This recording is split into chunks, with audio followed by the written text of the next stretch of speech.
بسم اللہ الرحمن الرحیم۔ السلام علیکم۔ اہل سرسار کی ایک قوم جسے قوم سبا بھی کہا جاتا ہے، اللہ تعالیٰ کی بے شمار نعمتوں کے اندر زندگی گزار رہی تھی۔ یہ قوم ایک عظیم تہذیب و تمدن کی مالک تھی۔ حضرت داؤد علیہ السلام اور حضرت سلیمان علیہ السلام کی باعظمت حکومتوں کے بعد ان کی حکومت زبان زد خاص و عام تھی۔ کہا جاتا ہے کہ یہ لوگ گندم کے مغز سے آٹا پیس کر روٹیاں پکاتے تھے، لیکن اس سے برعکس وہ اس قدر اسراف کرنے والے اور ناشکرے تھے کہ انہی روٹیوں کے ساتھ بچوں کا پاخانہ صاف کرتے تھے۔ بعد ازاں ان آلودہ روٹیوں کو اکٹھا کرنے سے ایک پہاڑ بن گیا تھا۔ پھر ایک صالح شخص نے وہاں سے گزرتے ہوئے ایک عورت کو دیکھا جو روٹی کے ساتھ بچے کے پاخانے کے مقام کو صاف کر رہی تھی۔ اس شخص نے عورت سے کہا، تیرے اوپر افسوس، خدا سے ڈر، کہیں ایسا نہ ہو کہ خدا تیرے اوپر اپنا غضب ڈھائے اور تجھ سے اپنی نعمت چھین لے۔ اس عورت نے جواب میں مذاق اڑایا اور مغرورانہ انداز میں کہا، جاؤ جاؤ، گویا کہ مجھے بھوک سے ڈرا رہے ہو۔ جب تک سرسار جاری ہے مجھے بھوک سے کسی قسم کا خوف نہیں ہے۔ کوئی زیادہ عرصہ نہیں گزرا تھا کہ اللہ تعالیٰ نے ان لوگوں پر اپنا غضب ڈھایا۔ پانی جو کہ زندگی کی بنیاد ہے ان لوگوں سے چھین لیا، یہاں تک کہ قحط نازل ہوا۔ بات یہاں تک پہنچ گئی کہ ان کی ذخیرہ کی ہوئی تمام غذا ختم ہو گئی۔ آخر کار وہ مجبور ہو گئے کہ انہیں آلودہ روٹیوں پر ٹوٹ پڑے جو ان لوگوں نے اکٹھی کر کے پہاڑ کے مانند ڈھیر لگایا ہوا تھا، بلکہ وہاں سے روٹی لینے کے لیے صف لگتی تاکہ ہر کوئی وہاں سے اپنے حصے کی روٹی لے سکے۔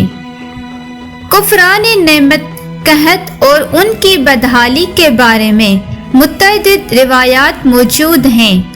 سورہ نحل کی آیت نمبر 112 اور 113 میں یوں ارشاد ہوتا ہے، اور اللہ نے اس بستی کی بھی مثال بیان کی ہے جو محفوظ اور مطمئن تھی، اس کا رزق ہر طرف سے باقاعدہ آ رہا تھا، لیکن اس بستی کے رہنے والوں نے اللہ کی نعمتوں کا انکار کیا تو خدا نے انہیں بھوک اور پیاس کا مزہ چکھایا، صرف ان کے ان اعمال کی بنا پر کہ جو وہ انجام دے رہے تھے۔ اور یقیناً ان کے پاس رسول آیا تو ان لوگوں نے ان کو جھٹلایا، تو پھر ان تک عذاب آ پہنچا کہ یہ سب ظلم کرنے والے تھے۔ اسی قوم سبا کے بارے میں ایک اور واقعہ بیان ہوتا ہے کہ ان لوگوں نے اپنی زراعت کو بہتر طور پر کاشت کرنے کے لیے پانی ذخیرہ کرنے کی خاطر بلک کے 2 پہاڑیوں کے درمیان ایک بہت بڑا بند تعمیر کیا ہوا تھا۔ سوراخ اور دوسرے پہاڑوں سے گزرا ہوا پانی اس بند میں آ کر وافر مقدار میں جمع ہو جاتا تھا۔ قوم سبا نے اس پانی سے صحیح طور پر استفادہ کرتے ہوئے وسیع و عریض اور بہت سی خوبصورت باغات لگائے اور کھیتی باڑی کو رونق بخشی۔ ان باغات کے درختوں کی شاخیں اس قدر پھلوں سے لدی ہوئی تھی کہ کہتے ہیں کہ اگر کوئی شخص سر پر ٹوکری رکھ کر ان کے نیچے سے گزرتا تو پھل خود بخود ٹوکری میں گرنا شروع ہو جاتے اور قلیل مدت میں ٹوکری تازہ پھلوں سے بھر جاتی۔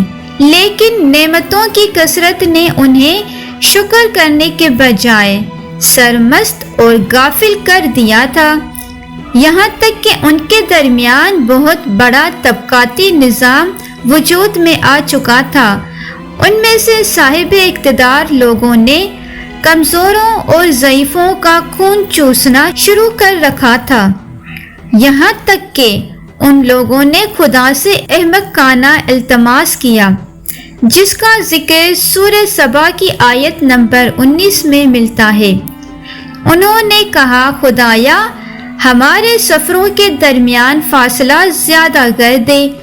انہوں نے اللہ تعالیٰ سے یہ التماس اس لیے کیا تاکہ غریبوں، بے نواح لوگوں، عمدہ اور ثروت مند ان کے ہمراہ سفر نہ کریں۔ ان کی خواہش یہ تھی کہ آبادیوں کے درمیان خشکی ہو اور فاصلہ بہت زیادہ ہو، تاکہ یہی دست اور کم آمدنی والے لوگ ان کی طرح سفر نہ کر سکیں۔ اللہ تعالیٰ نے ان مغرور پیٹ کے پجاریوں پر اپنا غضب نازل کیا۔ بعض روایتوں کے مطابق ان مغرور لوگوں کی آنکھوں سے دور صحرائی چوہوں نے مورب نامی بند کے دیواروں پر حملہ کر کے انہیں اندر سے کھوکھلا کر دیا۔ ادھر سے بارشیں زیادہ ہوئی، جن کی وجہ سے سیلاب آ گیا اور اس بند میں پانی بہت زیادہ اکٹھا ہو گیا۔ اچانک بند کی دیواریں ٹوٹی، اس سے ایک بہت بڑا سیلاب آیا، جس میں تمام دیہات، آبادیاں، مال مویشی، باغات، کھیتیاں، ان کے محل کے گھر پانی میں غرق ہو کر نابود ہوئے۔ ان کے باغات اور زراعت میں سے صرف بیری کے درخت اور کچھ جھاڑیاں بچی تھیں۔ خوشربان پرندے وہاں سے کوچ کر گئے تھے، جبکہ الوؤں اور کووں نے قوم سبا کے کھندرات میں اپنے گھونسلے بنائے تھے۔